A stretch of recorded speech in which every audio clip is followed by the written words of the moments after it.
You're banned from Thanksgiving until you apologize to your cousin, Mom said on speaker, and someone in the background laughed. She can eat leftovers in the garage. Who do you think paid for the turkey and half those groceries? I said, and the line went quiet except for another giggle. We don't need your little contributions, Mom snapped. Learn some respect. Okay, I whispered. Let's see what happens when I stop paying. I'm Olivia Grant, I'm 27, and I'm the one in my family who never made a scene but somehow always footed the bill. I work as a junior financial analyst, the kind who can turn a messy spreadsheet into a clean plan and a late bill into a paid receipt by the deadline. When Dad had surgery last year, I stepped in to cover what insurance didn't, and then I just kept stepping in because no one else stepped up. It started with the family phone plan, then the internet, then a surprise copay, then just till next month, and suddenly my quiet yes became the floor everyone walked on. I wasn't rich or glamorous, but I had something nobody expected: discipline, receipts, and a backbone that only grew stronger when they laughed at my old car. Has your family ever treated you like this? Tell me in the comments where you're watching from. I read every one. The group text pinged. Final head count for Thanksgiving. Names rolled down the screen like a guest list to a party I'd helped fund. And mine wasn't there. I typed, "Did you forget me?" And cousin Dylan replied, "Limited seating, try Christmas if you behave." I stared at the three dots as if they could spell out what I already knew about my place in this family. I called Mom and heard clinking dishes and laughter, like the party had already started without me. "You're not invited until you apologize to Dylan for ruining his promotion dinner," she said, like she was reading a rulebook I'd never seen. "By ruining, you mean asking why he keeps borrowing rent while he's crushing it in sales?" I asked, and Uncle Ray shouted in the background. "There she goes again, budget cop." I swallowed the heat in my chest and said, "You want drama? Then stop using my debit card on autopay." A door slammed on their end like they didn't believe me, and the call cut off. 10 minutes later, Aunt Patrice texted, "Don't make this about money, family comes first," then posted a gratitude photo without me, a long table, candles, and everyone tagged but me. I put my phone face down and stared at the wall, feeling the outline of a decision I'd seen coming all year. On Thanksgiving Day, my feed filled with plates stacked with turkey and pie and captions like, "Best family ever." Mom sent a separate text, "We saved you a plate porch pickup," like I was a delivery driver instead of her daughter. When I went by later, a neighbor's cat sniffed the foil and pawed at the corner, and I left it there on purpose. Black Friday morning, I went to the bakery for coffee and a bagel, thinking I could pretend the day was normal. Aunt Patrice waved me forward and told the cashier, "She's sensitive about success, keep the small talk short," like I was a warning label. The woman behind me muttered, "Ouch," and the cashier kept her eyes on the till. I walked out without my bagel and sat in my car until the heat cleared my foggy breath off the windshield. That afternoon, Dylan called like nothing had happened. "Front me $600 for my girlfriend's gift and I'll Venmo Friday," he said. And then, "We'd all feel better if you just said sorry and stopped being difficult." I didn't answer right away, and he filled the silence with, "You know, family takes care of each other." I hung up, opened my notes app, and wrote dates, amounts, reasons, tires for Dad, meds after surgery, the electric bill they forgot twice, the internet that kept somehow getting paid. None of it was one time, even when they swore it would be. Around dinner time, Dad called and said, "Just a quick $300 for a deposit before the bank closes," like I wasn't at work every day too. In his voice, I heard how easy my yes had made everyone else's life, and how small it had made mine. I typed a line at the top of the file, "What they don't know is about to save me." I turned off notifications and let the phone buzz itself tired on the couch. What they didn't know was I had every receipt, bank screenshot, and text saved who asked, when they asked, what I paid, and how they promised they'd handle everything else next time. What they didn't know was I still owned the family phone plan no one wanted to transfer, the internet login, and the autopay authorization on their mortgage they never asked about. What they didn't know was a mentor at work told me, "Boundaries are love with a spine," and I practiced on the spreadsheet: first move one bill back to its owner, then another. I wasn't planning a dramatic scene, I was preparing a mirror, and the numbers were going to do the talking. I printed everything and slid it into a cheap binder I bought from the office supply store down the street. I wrote a simple cover page. This is what I did for you, and this is what I won't do anymore. On Saturday, I met my mentor Grace at a quiet cafe with wooden chairs that creaked. I pushed the binder across the table, and she leafed through it, her face flat until she hit the totals and sucked in a slow breath. "You've been a safety net, not a daughter," she said softly. "Time to cut the net." "Walk me through it," I said. And she did notice. Sent, authorization revoked, account ownership changed. All clean, all legal, all simple once I decided I was done. On my way home, I opened the banking app and moved through my checklist like stepping stones across a river. Revoke mortgage auto pay. Remove saved card on the electric company. Port the phone plan to a prepaid account in my own name, and let them set up their own. On Sunday night, Dylan posted a story, a table full of leftovers, a caption that said, "Real loyalty isn't about money," and the comments were full of clapping hands. I muted him and watched my screen go quiet. Monday, in the hardware store, I heard Uncle Ray tell someone in the next aisle, "We've got her in line now, she'll come around." I kept walking, paid for light bulbs, and stuck the receipt in my pocket like a small promise to myself. That evening, Mom left a voicemail that started calm and turned cold. "Since you won't apologize, skip Christmas too and don't embarrass us with your loan spreadsheets," she said, like the truth was an insult and my boundary was a threat. I listened twice, then deleted it and sat very still in my quiet apartment. 2 days later, Mom called frantic. "The mortgage didn't clear," she said, as if the world had tilted. I felt something settle in me, like a stone finding the bottom of a lake. "I'll come by," I said, and grabbed the binder.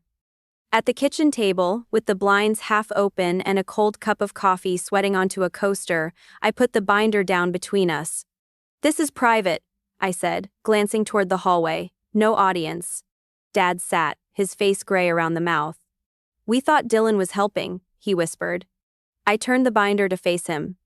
"He told you that because I was paying it," I said. "Here are the transfers by date, from my account to your mortgage company."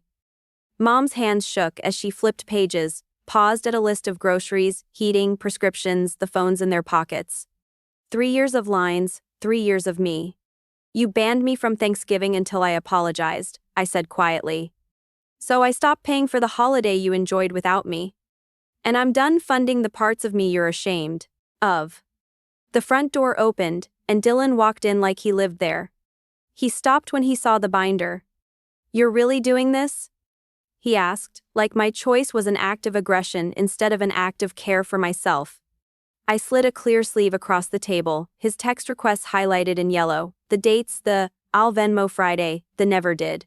He scanned them and looked up, but no words came out. "You can call it betrayal," I said, "but it's a boundary." Dad rubbed his forehead. "We didn't know," he said again, like if he said it enough he could make it different.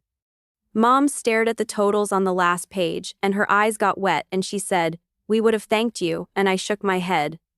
"No," I said. "You would have kept me paying." I stood, because sitting made me feel small. "I'm not asking for anything back," I said. And both of them looked surprised, like I'd just removed their last excuse.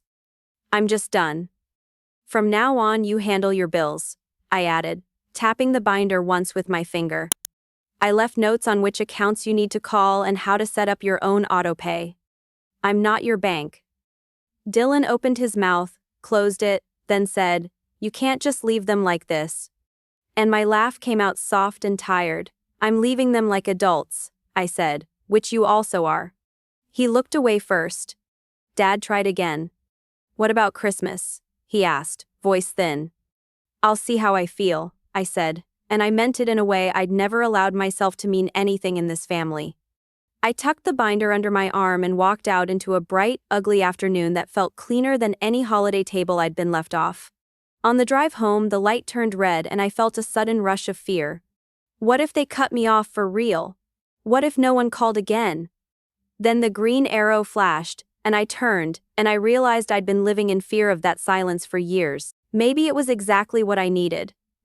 By the next week, the group chat posted, Who can help reorganize bills? With a string of awkward emojis and 0 volunteers. Someone added, Dylan? And he sent a single eye roll. Then the chat went quiet. I watched the dots appear and disappear and felt nothing but relief.